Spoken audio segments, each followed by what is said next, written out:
remonte à un article publié sur Seneweb le 20 octobre 2024 miro ki nga xam ne que moo di Cheikh Yérim Seck ak ki nga xam ne que moo di justement Mimi Touré nag ma ni kon yan ak wàllu gënal rendre na exactement sa décision.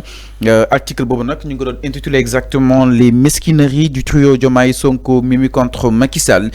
Dans ce texte ki nga xam ne que moo di Cheikh Yérim Seck doon affirmé que ni ki nga xam ne que moo di Bassirou Diomaye Diakhar Faye Ousmane Sonko ak ki nga xam ne que moo di Aminata Touré aurait tenu une réunion au palais présidentiel afin pour empêcher Macky Sall mu daal di ñëwaat fii Sénégal alors en exil au Maroc depuis la fin de son mandat ni ki li nga xam ne que moo di le 2 avril 2024.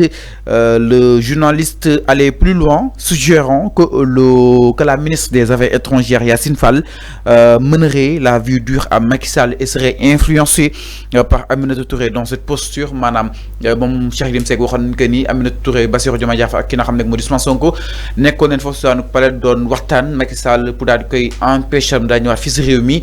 Yacine Fall bi nga xam ni itam moo chargé boobu de ministère Aminata Touré doon na ko influencé pour mu dund loolu métti ki nga xam ne que moo di Macky Sall. Lors de l'audience, le ministère public avait requis 6 mois de prison avec ceci contre Cheikh Yérim Seck, mais le tribunal n'a pas finalement suivi exactement ces réquisitions.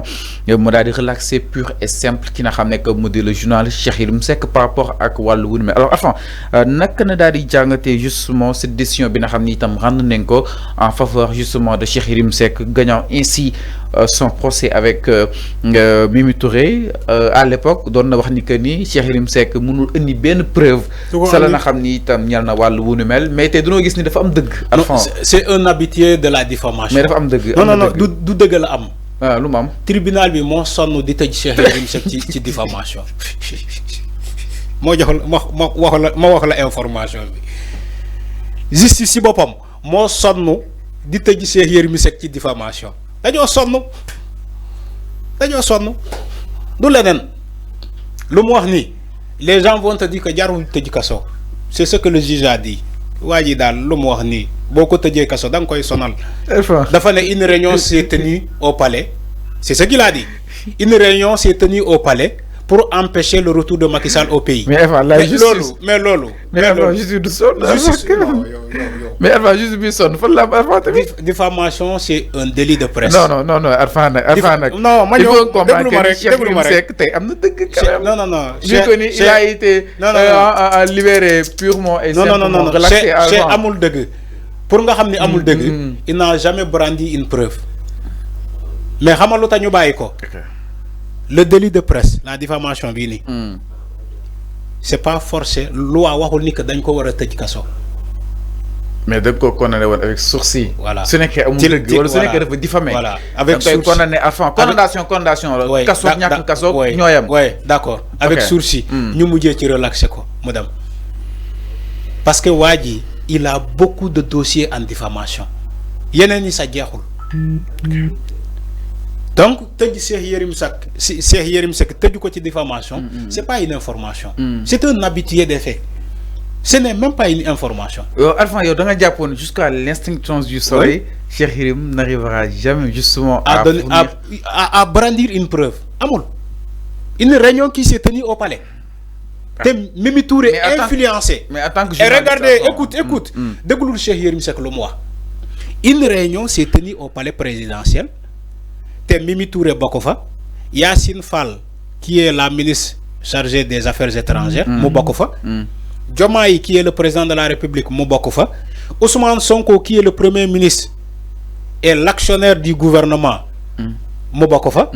Cheikh Yérim Seck nee na toutes ces personnes là bokk nañ ci réunion bi pour empêcher le retour de l'ancien chef de l'État Macky Sall au pays. yow Cheikh Yérim Seck mu wax loolu ñu yóbbu ko ne ko génnee ñu preuve ci ce que tu as avancé. il n'arrive même pas à sortir une preuve. ñu daan ko avec sursis mu ñëw en instance appel tribunal bi relaxé ko. tu sais pourquoi parce que ce délit de presse là bu mu wax bu ñu ko tëjee. da ngay gis ñoom Alioune Tine ñu ne quand même lu mu wax loolu jarul tëj. moo tax ma ne justice bi ci boppam moo xool l'antécédent de Cheikh Yérim Seck ñu xam ni journaliste bii nii am na ay dossiers yu bëri ci diffamation tëj nañu ko fii tëjaat ko ba mu ñuroo tëj. ci diffamation daanaka moom diffamation moom lay nooyee moom Cheikh Yérim Seck loolu lay nooyee mën naa la citer fii ay dossiers yu Cheikh Yérim Seck ci ay diffamation Batipilis les frères Fares Souleymane Teliko tellement de dossiers de Cheikh Yérim Seck en diffamation yeneen diffamation mi sax jeexul ñu jël passeport am ñu ne ko amoo droit génn Sénégal Macky Sall jël avec ñaari contrôle judiciaire mu jël Cheikh Yérim Seck génné ak mom réew. mais enfin coow lu judd tay ñu né Cheikh Yérim enfin amna deug donc non amul deug wa APR ñom ñu jubilé naan. donc li ñuy wax Macky Sall kon APR bu jubilé Cheikh Yérim Seck ci mom la ci ñom la bok. Mais non je pose une question Cheikh Yérim Seck doon wax ci faveur APR. dama poser question Cheikh Yérim Seck doon wax donc Cheikh Yérim Seck wa APR la kon daf ñu doon neub ni que mom wa APR la ba tax na wa APR di jubilé ok kon légui leer na ni Cheikh Yérim Seck c'est un membre de APR. Comme information bi leer na. Cheikh Yérim Seck c'est un membre de la formation politique de APR. Alors su ma ñëwee. dama ne foofu laay jeexalee ma jeexal ma ñëw may ma rek. dama ne. justice moo xool dossier bi mu gis ni que Cheikh Yérim Seck jarul tëj kaso ci lu mu wax ni parce que c'est un habitué des faits moom il a toujours été condamné dans la diffamation dañoo sonn bàyyi ko mu dem. La raison la Arfan lu xew kon qu'est-ce qui s'est réellement passé parce que c'est-à-dire ces accusations Arfan ne sont pas légères comme si on le pense. Oui, pour empêcher le retour de Macky Sall loolu jarul jàpp kenn kaso. Il faut lui notifier que tu as menti. Et en quoi Cheikh Yérim Seck Tekni Mimi Touré aurait influencé Yacine Fall? Tous les Sénégalais savent que c'est faux. Vue dure à Macky Sall. Tous les Sénégalais savent que Cheikh Yérim Seck lu mu wax ni c'est faux.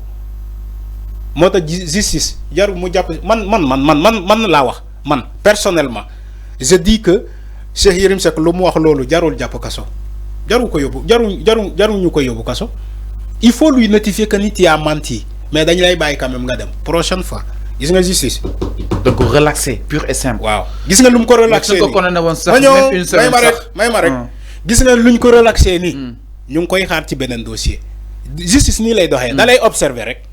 waxoon naa ko fii ci la première sortie de Abdou Nguer mu dem ñu bàyyi ko la première sortie de l'autre là comment il s'appelle l'autre de Seneweb là de Sen TV bi demoon mu ne non après mu dem ñu relaxé ko mu ñëwaat ko jàpp ko je l'ai dit avec Bougane l'a fait ñu convoqué ko mu def garde à vue 24 heures mu ñëw bàkku justice moko baye mané ko attention la prochaine fois justice ni lay doxé ak yow bu ñëwé da lay observer mën na la relaxer mu lay observer nek ci say tank mu lay xaar prochain rendez-vous gis nga bo ñëwé prochain rendez-vous avec les mêmes bêtises doto ko defati gis nga Cheikh Yérim Seck nuñ ko relaxer ni bo len jappé ni que affaire bi jeexna vous vous trompez largement justice moko relaxer mu ngi ci ay tankam gis nga la première erreur qu'il va faire à la première occasion il saura que justice dafa am nu mu bindo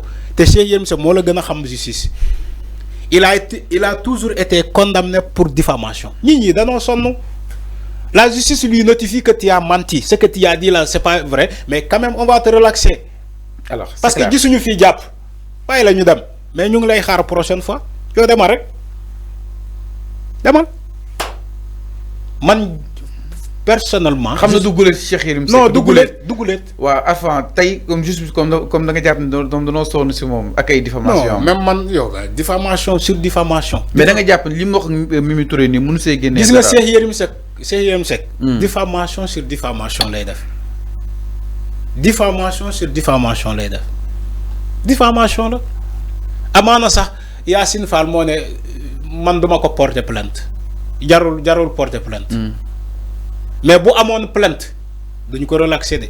c'est le plainte amna plainte Mimi Touré porté na plainte Mimi Touré moko porté plainte. procureur non Mimi Touré la Arfan. d'accord c'est bien article bi c'est article bi. d'accord lolu citation la. ok citation la jaru japp man personnellement je suis d'accord avec la justice relaxer Cheikh Yérim Seck mo dem On attend la prochaine fois qu'il va faire la première bêtise à la première occasion. C'est clair. C'est comme ça. Par rapport à justement Miro qui n'a ramené que Modi Cheikh Yérim Seck, donc la justice l'a relaxé pure et simplement, donc Cheikh Yérim Seck mbir bobu ma ni kon jeex na ci kanam yoon ak walu ko yonal. Alors ñu daal ñu itam leneen du côté de la régie ginnaaw loolu Miro Mame Mbaye Niang ak Ousmane